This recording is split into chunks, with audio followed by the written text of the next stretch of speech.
Hey, what's going on, guys? Welcome back to the channel. Hope you're having a good weekend. If you're new, thank you for checking out the channel. And don't forget to check out the links in the description as well. Um, also now, if you check my social media handles above, I just made a Twitch channel. So if you're on there, you can find me at super_hive. So yeah, that's up here just like that. And if you follow me on Twitter, the link is also in my bio. All right. So, just want to go over a couple of entertainment news things that are going on right now regarding, first of all, Army of the Dead. If you have not seen it yet, is on Netflix now, and it is #1 in the U.S. and I believe also Ireland, the U.K. I know Netflix India was tweeting about it. I don't know if it's #1 there right now, but it is #1 in several territories so far, and I expect it to stay at least on the top 10 for quite a while for Netflix in different parts of the world. It was trending on Twitter along with the other hashtags, Zack Snyder, AOTD. So it's been talked about a lot. I have a non-spoiler review up on the channel if you're interested in hearing my non-spoiler thoughts in case you haven't seen it yet, or if you're thinking about watching it and you're interested in hearing some my thoughts about it without getting into spoilers. It's also on the channel because I did see it in theaters, but it is on Netflix now if you have not seen it. So congrats to Zack and everyone involved in this movie, and especially, Zack and Tom Hokenberg, aka Junkie XL. They have another big hit on their hands for this year. So back-to-back hits for Zack and Junkie XL. He also had Godzilla vs. Kong this year, so another big one for him. Just really happy about Netflix praising Zack so much and supporting him, putting it in theaters, select theaters, but still a lot of theaters. Pretty awesome to see. And the prequel will be coming out, I think maybe later this year, possibly. I'm not sure. I don't remember when the prequel is coming out, but the animated prequel series is also coming out next year. And there's also, if you watch the movie on Netflix, there's also like a 30-minute behind the scenes little mini documentary thing, like a behind the scenes thing that you can also watch. They show some cool behind the scenes stuff for like visual effects, kind of how they created this world for the movie, how they created the different types of zombies that are in the film. It's pretty cool, so I recommend checking that out as well. And then also, you probably heard about this yesterday too, Henry Cavill also shared it on his Instagram page. He is going to star in a Highlander reboot, which is going to be directed by the director who directs the John Wick movies, Chad Stahelski. Hope I said that right. So another, I guess you would call it franchise. I don't know if they're going to be making several of them, but the older ones are like a franchise, and there was a series as well. So another, I think this is going to be another big role for Henry Cavill, and I'm happy for him because Warner Brothers is kind of just like ignoring him, and kind of just like, oh, well, yeah, okay, we're gonna have this other Superman movie several years down the road, possibly, maybe, we don't know. And just like kicking him to the curb when there's so many fans who love him as Superman. I mean, he's done a lot of big stuff since Man of Steel pretty much put him on the map and catapulted his career. Yes, he was in Immortals. Yes, he was in The Tudors. And his first movie, Count of Monte Cristo, to think about it for a second.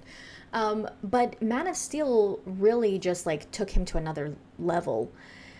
And I mean, we've had him in Mission Impossible Fallout, which I loved his character in that movie. He was in The Man from U.N.C.L.E. I mean, of course, The Witcher was a huge hit on Netflix. Season 2 will be coming soon. It was delayed, obviously, because they had to stop production for a while because of COVID, but they finished filming season 2. And so now he's doing Highlander,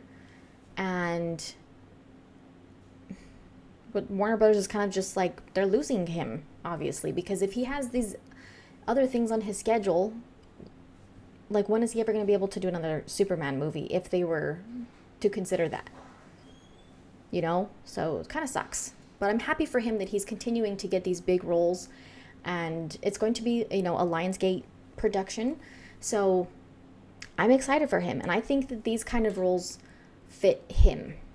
Like when you see him in The Witcher, I really think like, those kind of roles fit him. Like these historical, like, it's just going to be cool.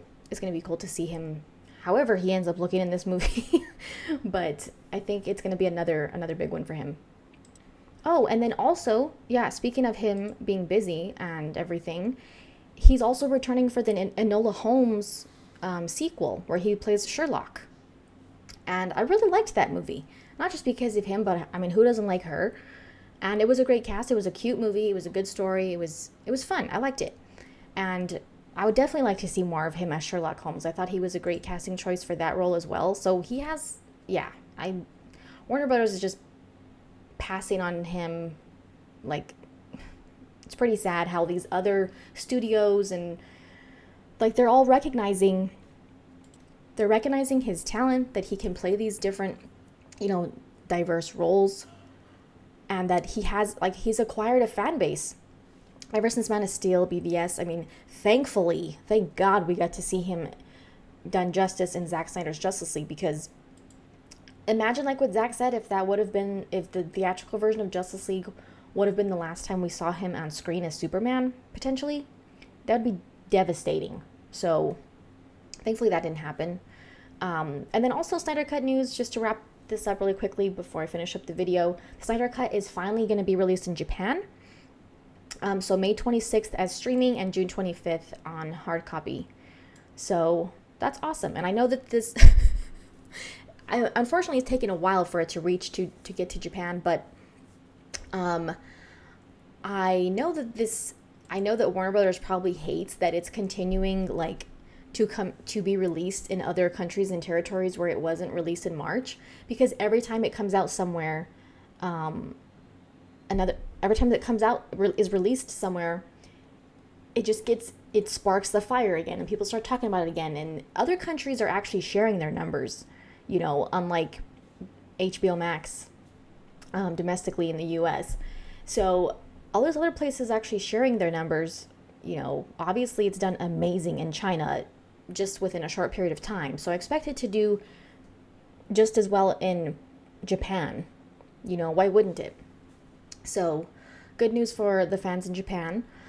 And yeah, if you haven't seen Army of the Dead, I recommend it. I'm not a zombie movie person, so I don't feel like you don't need to be into that kind of genre to enjoy the story and the characters.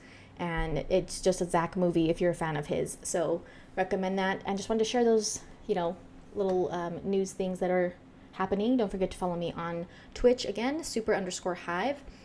And leave a thumbs up if you enjoyed this video. Subscribe if you enjoy my content. And we'll see you guys next time.